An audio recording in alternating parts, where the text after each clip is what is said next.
অন্যদিকে আবারও আমরা কাশ্মীরের খবরের দিকে নজর রাখবো, তার কারণ একেবারে গ্রাউন্ড জিরো থেকে আমাদের প্রতিনিধিরা যেরকম রয়েছেন প্রত্যেকটা মুহূর্তের আপডেট আমরা আপনাদের সামনে তুলে ধরছি। সেই 22 এপ্রিল আরো একবার যে ভিডিও ক্লিপিংস আমরা পেয়েছি সেই ছবিটা দেখায় জঙ্গি হামলার সময়ের ছবি। দেখুন,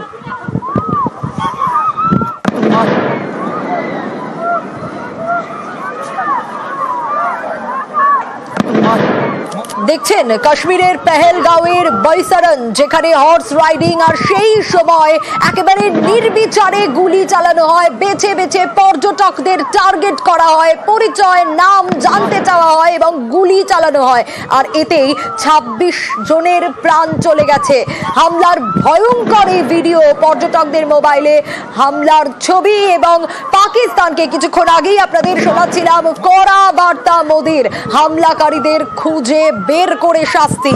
বিহারের সভা থেকেই প্রধানমন্ত্রী দাবি করেছেন নিরীহদের উপর হামলায় কড়া পদক্ষেপ। 22 अप्रैल को जम्मू कश्मीर के पहलगाम में आतंकियों ने मासूम देशवासियों को जिस बेरहमी से मारा है उससे पूरा देश व्यथित है। कोटि कोटि देशवासी दुखी हैं। सभी पीड़ित परिवारों के इस दुख में पूरा देश उनके साथ खड़ा है। जिन परिवारजनों का अभी इलाज चल रहा है वे जल्द स्वस्थ हो, इसके लिए भी सरकार हर प्रयास कर रही है। इस आतंकी हमले में किसी ने अपना बेटा खोया, किसी ने अपना भाई खोया, किसी ने अपना जीवन साथी खोया है। उनमें से कोई बांग्ला बोलता था, कोई कन्नड़ा बोलता था, कोई मराठी था, कोई ओडिया था, कोई गुजराती था, कोई यहाँ बिहार का लाल था। आज उन सभी की मृत्यु पर करगिल से कन्याकुमारी तक हमारा दुख एक जैसा है, हमारा आक्रोश एक जैसा है। ये हमला सिर्फ निहत्थे पर्यटकों पर नहीं हुआ है, देश के दुश्मनों ने भारत की आत्मा पर हमला करने का दुस्साहस किया है। मैं बहुत स्पष्ट शब्दों में कहना चाहता हूं, जिन्होंने ये हमला किया है उन आतंकियों को और इस हमले की साजिश रचने वालों को उनकी कल्पना से भी बड़ी सजा मिलेगी, सजा मिलकर के रहेगी। अब आतंकियों की बची खुची जमीन को भी मिट्टी में मिलाने का समय आ गया है। কাশ্মীর নিয়ে পাক প্রধানের উস্কানি, কয়েকদিন পরই কাশ্মীরের পেহেলগাঁওয়ে পর্যটকদের উপর হামলা, গুলি করে নির্বিচারে খুন। এবারও নাশকতার পিছনে লস্করে তৈবা। প্রতিরক্ষা মন্ত্রীর হুঙ্কার, কেউ রেহাই পাবে না, খুব তাড়াতাড়ি কড়া জবাব দেওয়া হবে।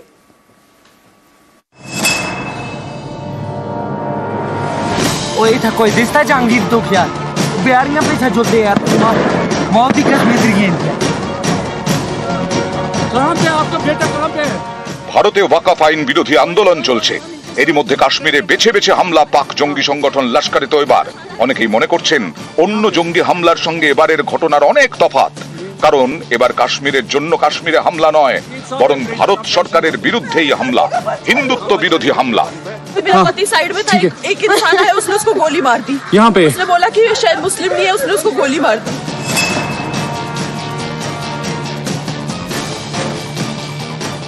এর আগে 2008-এ মুম্বাই হামলার সময় এভাবে নির্বিচারে সাধারণ মানুষকে গুলি করে মারে জঙ্গিরা।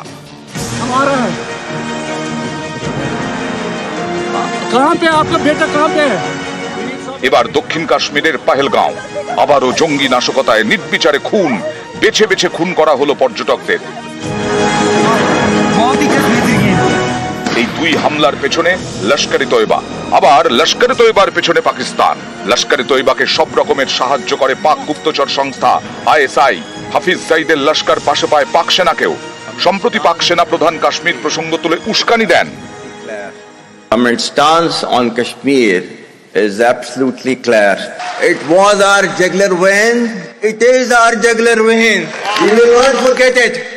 And we will not leave our Kashmiri brethren.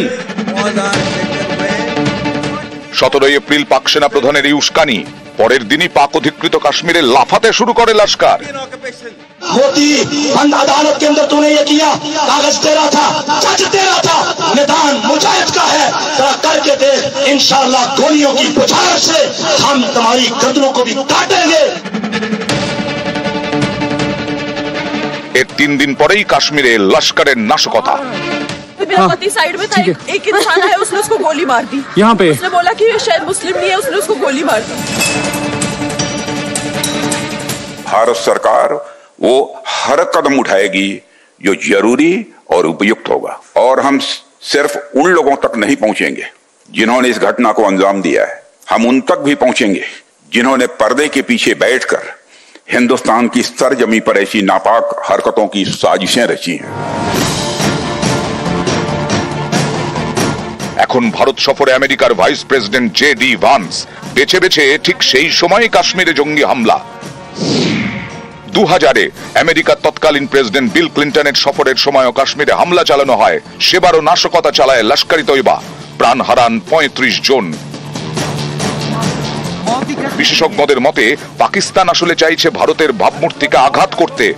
ভারতবাসী শান্তিতে রয়েছেন, কাশ্মীরেও এখন শান্তি, এই ভাবমূর্তিতে যাতে কালি লাগানো যায় তাই বারবার ভারতের বুকে পাক জঙ্গি সংগঠনের হামলা। भारत एक इतनी पुरानी सभ्यता और इतना बड़ा देश है जिसको ऐसे किसी भी आतंकी गतिविधियों से किसी भी सूरत में डराया नहीं जा सकता। भारत सरकार वो हर कदम उठाएगी जो जरूरी और उपयुक्त होगा। Urge the Home Minister to proscribe Pakistan as a terrorist state and a terrorist organization under our Act and move the International Criminal Court for prosecution.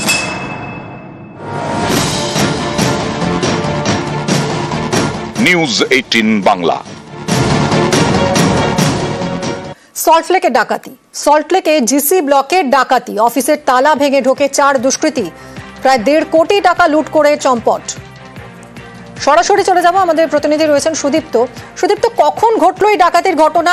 যারা যারা এর সঙ্গে যুক্ত তাদেরকে চিহ্নিত করা গেছে?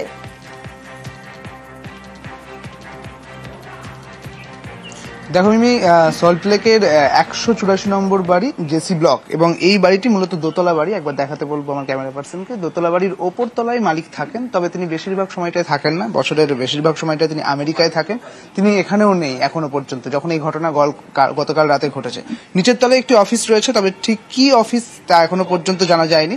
এবং এই যে বাড়ি, তার বাড়ির যে পাশের ফ্ল্যাট, সেই ফ্ল্যাটের যিনি দারোয়ান রয়েছেন তিনি মূলত বলছেন যে গতকাল ঠিক রাত 2টো নাগাদ একটি আওয়াজ পায় তারা, এবং দেখে যে এই যে গেট, এই গেট কিন্তু খোলা ছিল এবং এই গেটের তালা ভাঙা ছিল। এবং তার পরবর্তী ক্ষেত্রে পুলিশের কাছে খবর যায় এবং পুলিশ আসে, এবং পুলিশ তারপর এখানে ঢোকে এবং জানতে পারে যে পুলিশ সূত্রে জানা যাচ্ছে প্রায় 1.5 কোটি টাকা মতো ডাকাতি হয়েছে, এমনটাই জানা যাচ্ছে। তবে এখনো পর্যন্ত এই ঘটনার সঙ্গে কারা জড়িত রয়েছে তা এখনো পর্যন্ত কিন্তু জানা যায়নি। পুলিশ সিসিটিভি ফুটেজ খতিয়ে দেখার চেষ্টা করছে, এবং এই অফিসের ভেতর এখনো পর্যন্ত কিন্তু কয়েকজন রয়েছে যারা অর্থাৎ অফিসের যারা কর্মী, কিন্তু তাদেরকে অনেকবার ডাকা সত্ত্বেও তারা কিন্তু আসছেন না, তারা বাইরে এসে কথা বলছেন না।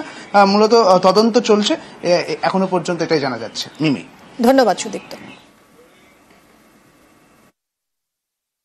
আমরা জাস্ট আওয়াজ পেয়েছি আমাদের গাড়িটা, তখন আমরা বেরিয়েছি, আমি কিছু দেখিনি। ওদের আমাদের পাঁচিলে দিচ্ছে, ওদের গেটটা শুধু খোলা ছিল। আর আমাদের একজন এখানে দাদা থাকেন, ওই পাশে গিয়ে ওদেরকে বাইরে গিয়ে ওদের গেটে দারোয়ানকে ডেকে দিচ্ছে। পাশে ওরা এসে পুলিশের এসে ওই ধরেছে, আর কিছু না। 7-8 মাসে নতুন অফিস খুলেছে।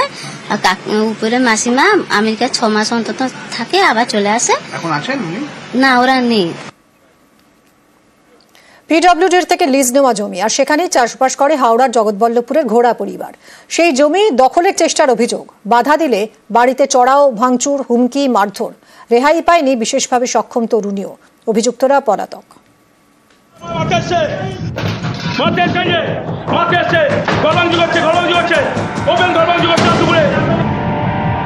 বাড়িতে ভাঙচুর, বাইক ভাঙচুর, হুমকি, গালাগালি।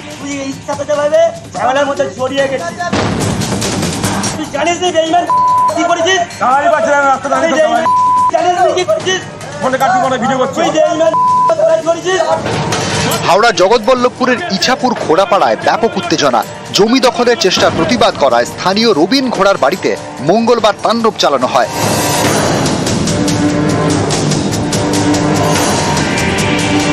রবিন ও তার স্ত্রীকে চলে মারধর, এমনকি রবিনের বিশেষভাবে সক্ষম মেয়েকেও মারধর করা হয় বলে অভিযোগ।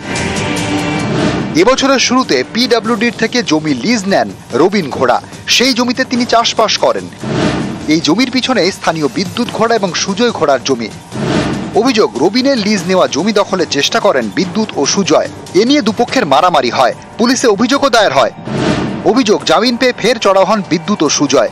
গুন্ডা ভাড়া করে দলবল নিয়ে হামলার অভিযোগ। অভিযোগ, জমির লিজের কাগজ লুটের চেষ্টা করা হয়, না দেওয়ায় তাণ্ডব।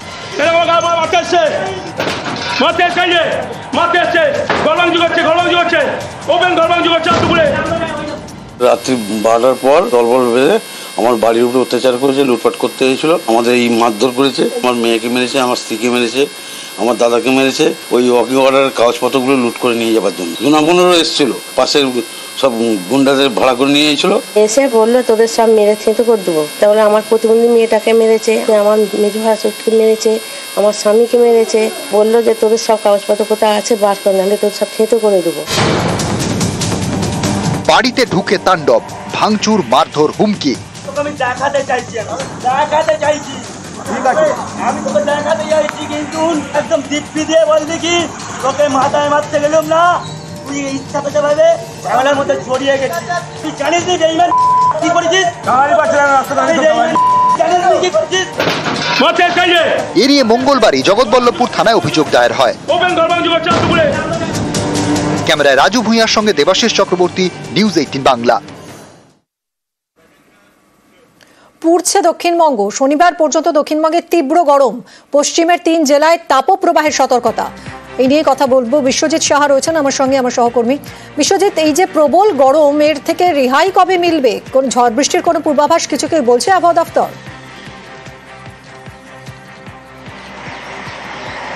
ঝড় বৃষ্টি সপ্তাহান্তে আবার ফিরতে পারে, তবে তার আগে যেরকম তুমি বললে মিমি, যে পুড়ছে দক্ষিণবঙ্গ, একেবারেই দাবদাহ বাড়বে।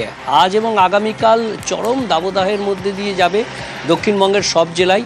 কলকাতা সহ দক্ষিণবঙ্গের সব জেলাতেই গরম এবং অস্বস্তি বাড়বে। শনিবার পর্যন্ত এই দাবদাহ চলবে। তবে সবথেকে বেশি কষ্টদায়ক অর্থাৎ তাপপ্রবাহের সতর্কবার্তা জারি করা হয়েছে ইতিমধ্যেই পশ্চিম বর্ধমান, বাঁকুড়া এবং বীরভূম, এই 3 জেলার জন্য। তবে পুরুলিয়া, পশ্চিম মেদিনীপুর, ঝাড়গ্রাম সহ পশ্চিমের বাকি জেলাতেও তাপপ্রবাহের মতো পরিস্থিতি তৈরি হবে। ইতিমধ্যেই 40 ডিগ্রি তো পেরিয়ে গেছেই তাপমাত্রা বেশ কিছু জেলাতে, পশ্চিমের জেলাগুলিতে মূলত। এমনকি সিভিয়ার হিটওয়েভ গতকাল ছিল মেদিনীপুরের কিছু অংশে। অর্থাৎ শুধু তাপপ্রবাহ নয়, চরম তাপপ্রবাহের পরিস্থিতির মধ্যে দিয়ে যাচ্ছে বেশ কিছু জেলা দক্ষিণবঙ্গে। ইতিমধ্যে উত্তরবঙ্গের মালদাতেও 40 ডিগ্রি পেরিয়ে গেছে পারদ। অর্থাৎ মালদাতেও তাপপ্রবাহের মতো পরিস্থিতি। উত্তর দিনাজপুর, দক্ষিণ দিনাজপুরের কিছু অংশেও এই গরম ও অস্বস্তিকর আবহাওয়া থাকবে। তবে ওপরের দিকের জেলাতে বিক্ষিপ্তভাবে হালকা বৃষ্টি চলতে পারে। উত্তরবঙ্গে বৃষ্টিটা বাড়বে শুক্রবার, অর্থাৎ আগামী কাল থেকে কিছু বাড়তে পারে। শনিবার, রবিবার উত্তরবঙ্গের সব জেলাতেই বৃষ্টির সম্ভাবনা। আর দক্ষিণবঙ্গের ক্ষেত্রে স্বস্তি রবিবার থেকে মঙ্গলবারের মধ্যে ঝড় বৃষ্টির সম্ভাবনা থাকছে। ধন্যবাদ বিশ্বজিৎ।